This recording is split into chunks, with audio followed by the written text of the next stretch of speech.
Jadi beliau bernama lengkap Bambang Urkamdo. Beliau lahir di Klaten 19 Agustus 1956. Beliau telah menempuh pendidikannya di Sekolah Tinggi Teknik Nasional Yogyakarta. Selanjutnya beliau juga telah menempuh pendidikannya di Institut Bisnis Manajemen Yogyakarta. Dan beliau berpengalaman pada tahun 1993 sampai 2004 di Maintenance Manager PT Cikarang Listrindo Power Company. Selanjutnya di 2014 sampai 2015 beliau merupakan Senior Energy Advisor di CTS UK. Terus di tahun 2018 sampai dengan sekarang beliau menjadi freelancer yang melakukan proyek bersama di PT Pratama Tunggal Persada. Salah satunya adalah training turbine control system GE kepada PLN Indonesia, terus training turbine control system GE to PT EL3 Medco Subsidiary Indonesia. Assalamualaikum warahmatullahi wabarakatuh. Terima kasih atas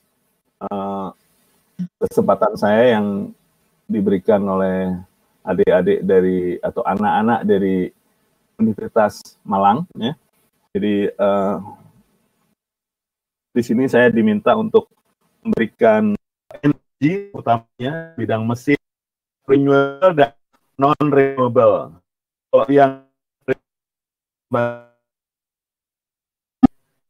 non renewable berarti yang tidak dapat diperbaharui, ya. Sumber daya dapat diperbaharui itu bisa dilihat yang sekarang misalnya gas, fosil, segala macam itu adalah yang tidak bisa diperbaharui, akan habis. Kemudian sumber daya yang diperbaharui misalnya air bisa berulang-ulang dipakai, kemudian dan sumber daya angin, sumber daya non renewable yang lain, renewable yang lain adalah sampah yang belum kita pergunakan, ya. Kita membicarakan tentang renewable dan non renewable adalah adanya isu tentang pemanasan global, di mana suhu di bumi layak dihuni karena adanya pemanasan global akan terjadi efek rumah kaca, kan.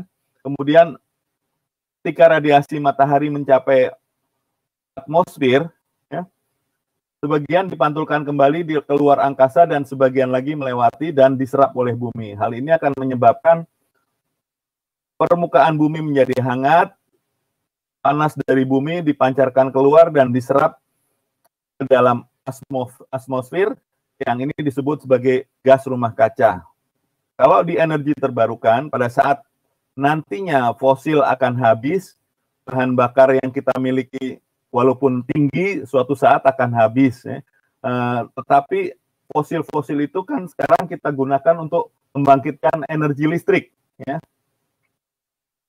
Kalau kita lihat energi listrik yang dipakai di Indonesia ini, boleh dibilang 80% itu sudah menggunakan energi fosil, jadi energi yang tidak terbarukan. Sementara energi yang terbarukan itu contohnya angin belum banyak dipakai, tenaga surya sudah mulai banyak dipakai, energi panas bumi juga banyak dipakai, ya. Baru yang belum dipakai adalah energi gelombang laut, ya. Kalau energi hibah banyak, kemudian tenaga biofuel, ya. Kalau kita lihat di energi-energi terbarukan yang dipakai, secara umum sebarannya sudah banyak, ya, sudah banyak. Artinya hampir di seluruh bumi Indonesia kita sudah menggunakan energi-energi yang terbarukan. Tetapi persentasenya masih cukup sedikit. Karena apa? Karena biaya modal yang tinggi, ya. Kemudian hal-hal lain yang bisa kita lihat apa kekurangannya dan kelebihannya. Misalnya contohnya solar energi atau energi matahari. Kelebihannya gratis energi mataharinya, tidak menghasilkan polusi, sangat menghematnya. Tetapi harga modalnya terlalu tinggi, ya, sehingga untuk memanfaatkan sinar matahari menjadi energi listrik itu sangat tinggi sekarang. Kemudian tenaga angin, hal yang sama. Angin di Indonesia pada tahun 80-an itu masih sedikit yang kita lihat digunakan. Pertama adalah yang kita lihat dulu di Nusa Penida. Nusa Penida Bali itu ada kalau nggak salah 200 kilowatt. Sampai sekarang masih hidup, tetapi kita tidak tahu bagaimana apakah itu sudah beroperasi dan berperformance sangat bagus ya. Kemudian ada hidropower. Hidropower sudah sangat banyak. Hidropower adalah tenaga listrik yang besar. Dulu Jawa adalah di Jatiluhur, Tirata, Minyak juga mulai dilakukan. Ya. Kelebihannya apa? Bendungan harus dibangun. Listrik dapat diproduksi dengan kecepatan yang konstan. Bendungan dirancang yang untuk bertahan lama, beberapa dekade ya. Tidak mencemari atmosfer. Ya, sehingga dengan merubah tenaga air menjadi tenaga listrik itu jadi sangat berpotensi. Jadi di Indonesia kalau kita lihat dari paparan saya, dari terputus-putus nih. Jadi terlalu banyak slide yang saya buat sehingga saya paparkan sedikit-sedikit, bisa dibaca nanti dari PowerPoint yang saya gunakan ya. Jadi energi yang lain yang sudah digunakan, yang saya bilang tadi sekitar 20% ya. Tenaga listrik di Indonesia yang paling banyak adalah pembangkit batu bara. Kurang lebih 41%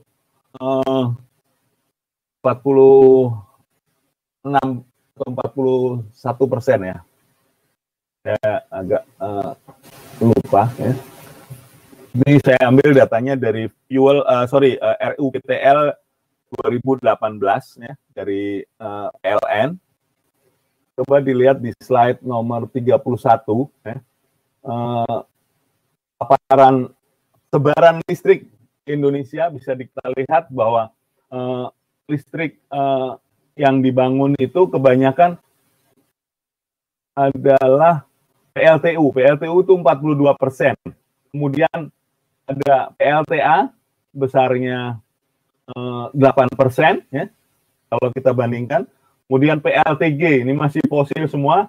Dan kalau kita bandingkan antara semua fosil dan energi terbarukan, itu energi terbarukan secara total itu jumlahnya bisa kita lihat 9% sekian ya. Tetapi ada hal-hal lain ya. Oke, kita lihat PLTU 42.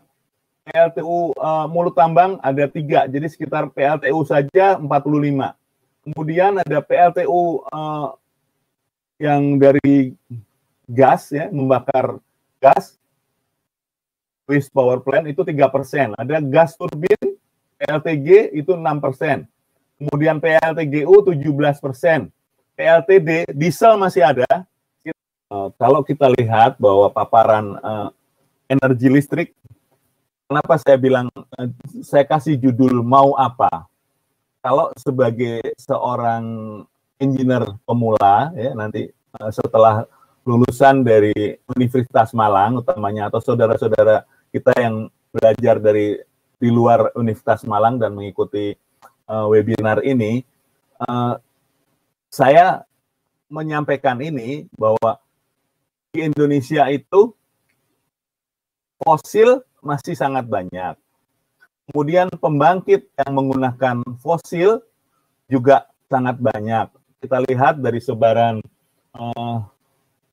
panas bumi itu sekitar 5%. Hidro itu 6%. Jadi total itu cuman masih sekitar 12% kalau untuk energi terbarukan. Nah, selebihnya artinya berapa? Sekitar 88 itu adalah energi fosil. Sehingga saya sampaikan di sini per persiapkan diri kita sebagai mahasiswa untuk tetap mempelajari tentang fosil, energi fosil. Jadi secara umum listrik yang dibangkitkan itu hanya mengubah energi entah itu fosil atau non fosil, ya, atau yang dibilang sekarang energi terbarukan (EBT), ya, dengan energi fosil. Tetapi dari sisi kita sebagai orang mesin itu melihat bahwa harus melihat bahwa yang kita siapkan adalah bagaimana memaintain dan mengoperasikan pabrik-pabrik atau pembangkit-pembangkit yang menggunakan energi fosil maupun non-fosil itu hasilnya sama. Ya, karena yang kita lihat itu turbin, ya, selain solar ya, itu semua pakai turbin, ada turbin gas, ada turbin uap, ya, itu sama prosesnya. Ya. Kemudian ke belakangnya, sampai listriknya sampai di rumah tangga atau di industri, itu prosesnya sama. Sehingga apa yang harus disiapkan oleh mahasiswa, ya, pada saat sekarang, ya, karena sebaran energi terbarukan masih sedikit, sehingga nanti penyerapan mahasiswa yang menjadi tenaga kerja pada saat nanti itu masih sangat sedikit juga. Lebih banyak masih ke yang fosil. Sehingga Asian atau punya keinginan, wah saya mau energi baru. Ya, terus terang pasti lebih banyak tantangannya. Karena apa? Karena harus mempelajari energi baru, pelajari prosesnya segala macam, juga menelitinya akan lebih banyak. Kalau yang lama sudah tinggal mengoperasikan dengan tinggal memaintain. Dan untuk mengoperasikan dan memaintain, ya, segalanya ini adalah ada 3 hal yang perlu kita siapkan sebagai angkatan kerja berikutnya dari teman-teman kita yang lebih duluan. Saya pernah muda, ya, saya tua. Mahasiswa harus mempelajari hal yang berhubungan dengan prosesnya, tetapi setelah menjadi energi sudah berubah menjadi energi, apa saja yang dilakukan orang mahasiswa. Tapi sekarang ini melihat bahwa orang KOI atau diminta untuk menyiapkan diri menjadi kompeten. Saya bilang kompetensi itu nomor 3.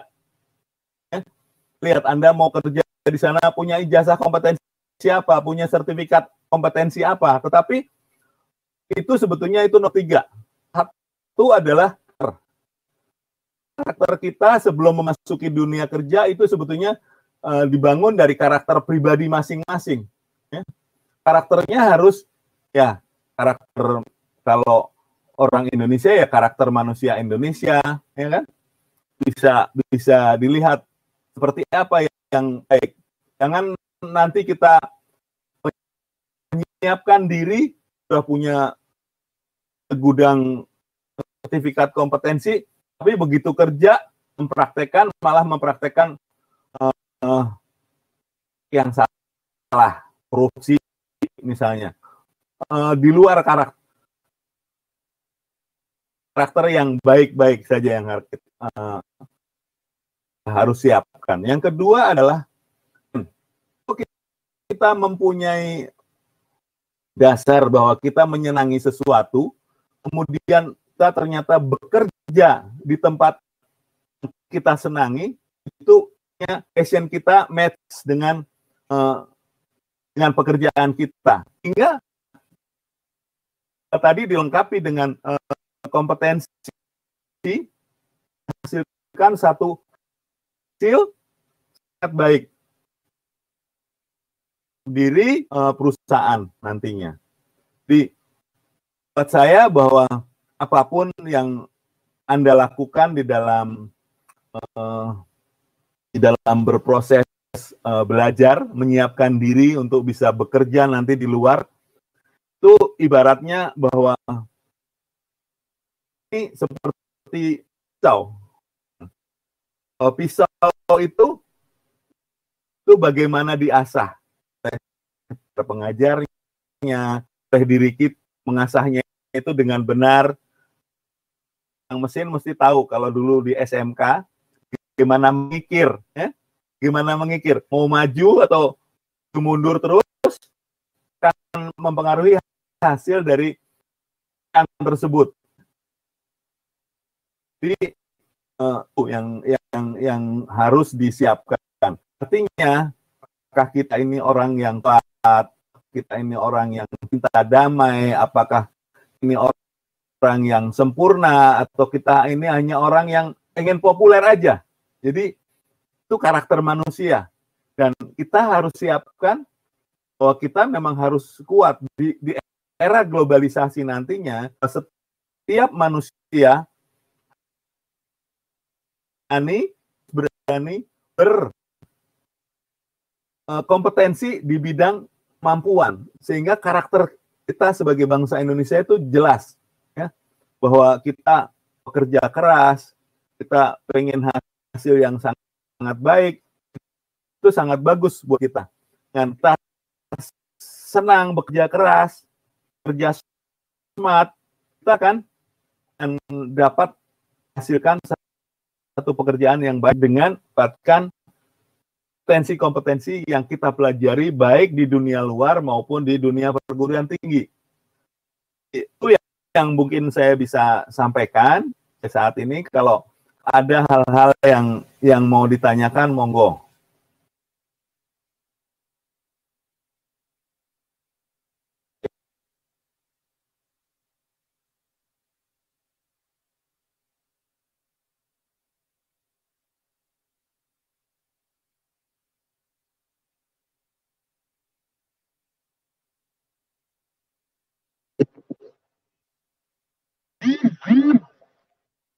Ya, baik. Terima kasih Bapak atas penyampaian materinya.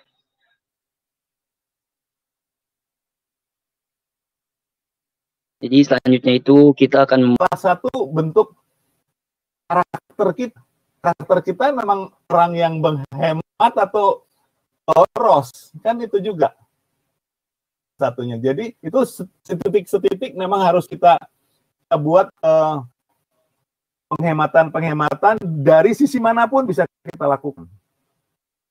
Salah satunya tadi adalah misalnya, atau kebocoran air. Itu juga air yang digunakan di cooling tower, air yang digunakan di dalam proses, baik dia sudah berbentuk uap atau masih air pendingin. Dan itu harus dibuat sehemat mungkin dengan teori-teori yang kita dapatkan dari sekolah. Dan itu bisa kita terapkan karena kita pada saat kita bekerja di dalam pembangkit, kita sudah menggunakan peralatan-peralatan yang sudah given, sudah diberikan atau sudah diinstal. Dan itu harus kita buat bisa hemat ditinjau dari sisi apapun. Jadi nggak bisa di generalisir cara penghematannya adalah seperti ini. Tidak. Misalnya adalah kita buat listrik itu harus selalu frekuensi 50 Hz. Di Indonesia 50 Hz, ada beberapa negara 60 Hz. Supaya listrik itu selalu 50 Hz, sudah ada aturan bagaimana cara membuat dia selalu 50 Hz. Jangan over voltage, jangan lower voltage, jangan over frekuensi atau lower frekuensi, dan itu akan mengakibatkan kerugian. Makanya di dalam pembangkit listrik sangat dipentingkan bahwa listrik kan memang harus selalu berjalan, artinya karena dibutuhkan oleh semua orang. Mati listrik 1 menit bisa geger seluruh Indonesia, ya kan? Apalagi Jawa. ya. Jadi hal-hal seperti ini bisa kita hemat. Kemudian pemilihan barang itu juga bisa bisa melakukan penghematan energi yang lebih baik. Ada lagi pertanyaannya? Ada satu lagi, Pak. Silakan. Yang Ya, mana? jadi ini dari saudara Rizky Mati asal Kediri. Pertanyaannya itu seperti ini, Pak. Bagaimana cara kita menemukan ide-ide untuk mengembangkan energi terbarukan sesuai dengan kebutuhan masyarakat? Mungkin maksudnya itu tips-tipsnya untuk bisa kita mencari ide dari energi terbarukannya seperti itu, Pak. Ya, kita lihat energi berserakan di mana-mana. Ya kan? Seperti contohnya yang berserakan mana? Bagaimana kita lihat masyarakat kita membuang sampah sembarangan. Padahal hampir di seluruh kota besar mempunyai masalah sampah. Dan sampah itu kalau kita kumpulkan, misalnya dalam satu hari, dia ada 20.000 ton sampah, itu setara dengan 250 megawatt loh. Bayangkan itu. Dan itu bisa kita hemat semuanya sebetulnya dari mulai diri sendiri, ya Pak Syep ya. Bahwa tidak bisa semata-mata kita menghemat sendiri, nggak bisa, tapi juga bagaimana pemerintah memberikan jalan supaya kita menghemat. Saya sudah melakukan langkah-langkah untuk melakukan penghematan. Dulu saya mencoba di sampah, ya. Dulu di Bali saya pernah, tetapi di tengah jalan tidak ada sampah, tapi hutan, jadi sama pemulung dan rebutan sama sapi. Bekonya itu berjalan, sama pemulung itu sudah di depan beko. Bagaimana si operator untuk meratakan sampahnya? Contoh kayak sekarang lagi, dipisahkan di rumah tangga. Tapi begitu mau naik truk, dicampur lagi, diaduk-aduk lagi. Jadi tidak ada ini. Ada yang penyu kita masing-masing. Kedua, misalnya menggunakan kotoran sapi, kotoran ada limbah di sekitar kita. Di keluarga kalau gampang kita mau pelajari untuk menghemat sampah, untuk menjadikan sampah itu energi, itu bisa kita buat sendiri. Contohnya dengan sampah kita bisa menghasilkan fermentasi sampah tersebut, ya, sampah organik utamanya. Kemudian kita bisa hasilkan gas metan ini bisa kita gunakan untuk kompor, nyalakan lampu,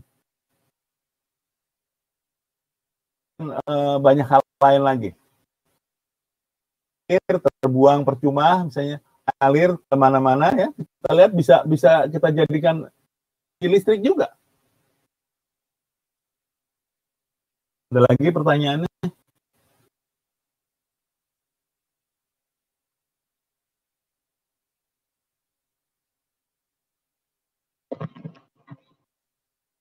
Ada lagi? Iya, Pak, mungkin pertanyaan terakhir itu datangnya dari saya, Pak. Jadi seperti ini, Pak. Menurut pengalaman Bapak itu, misal kita mencoba untuk mengembangkan Bagaimana energi Pak terbarukan Septo? itu. Bisa buka mungkin mic-nya Pak Septo. Yang lain. Apapun dari sana. Haidar juga nggak terlihat. Ya, masuk Pak. Ya, tes. Sudah masuk, Pak. Kedengaran. Ada lagi pertanyaannya Mas Haidar? Iya, Pak. Pertanyaan terakhir mungkin datangnya dari saya, Pak. Saya ingin bertanya sedikit, Pak. Apa suara saya jelas, Pak? Jelas. Oh iya. Baik, jadi gini Pak, dengan HP satu lagi. Semisal menurut pengalaman Bapak, dalam kita mencoba untuk mengembangkan energi terbarukan ini, apakah dari pihak pemerintah ataupun dari pihak perusahaan-perusahaan swasta itu biasanya mendukung atau tidak ya Pak? Semisal kita ingin mengembangkan energi terbarukan yang lebih efisien lagi itu, apakah peluangnya itu cukup besar di sisi perusahaan atau pemerintah itu sendiri Pak? Terima kasih. Kalau saya sebagai praktisi dan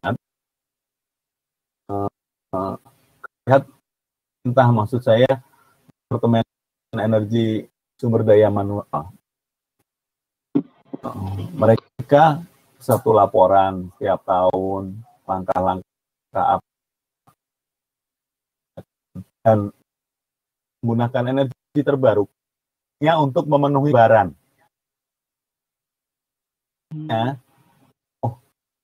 terbarukan sudah sekian persen, tapi apakah efisien? Ya. Kalau kita katakan efisien, yang saat ini efisien adalah bukan energi terbarukan. Seperti kita lihat bahwa pemakaian energi listrik dengan bahan bakar batu bara masih menduduki tingkat yang paling tinggi, walaupun dibilang di tempat di luar, di negara luar, batu bara sudah tidak digunakan, sudah menggunakan nuklir.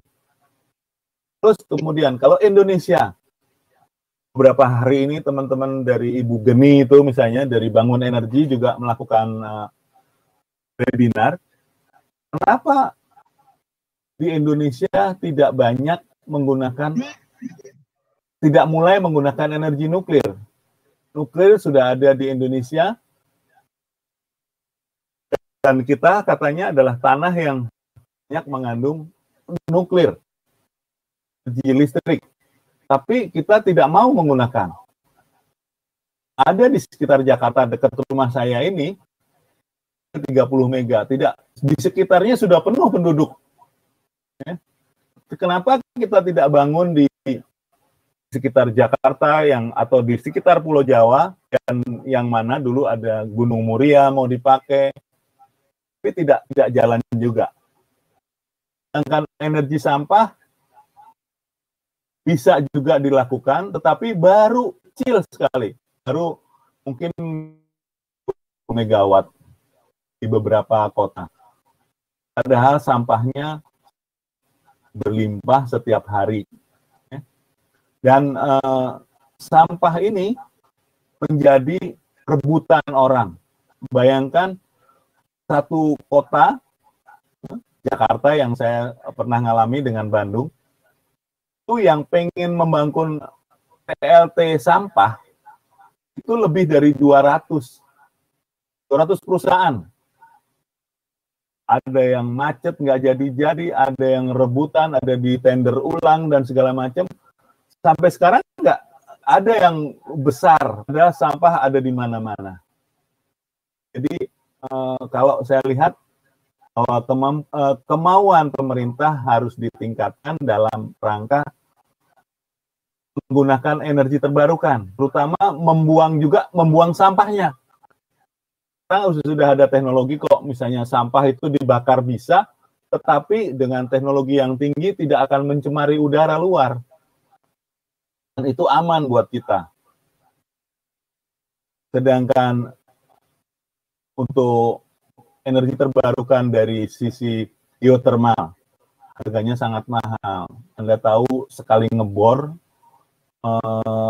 mencari peluang ada gas atau ada minyak, itu harganya sekitar 8 juta dolar satu pengeboran. Kalau gagal ya hilang 8 juta dolar itu. Siapa yang mau tanggung? Nggak ada orang yang mau tanggung kecuali negara. Ya. Dan untuk memajukan energi terbarukan di Indonesia ini harus kemauan semua pihak. Kita akan kalah dengan negara di luar. Ya. Kalau saya, Pak Sep, sudah mengalami muda, saya nggak bilang saya tua.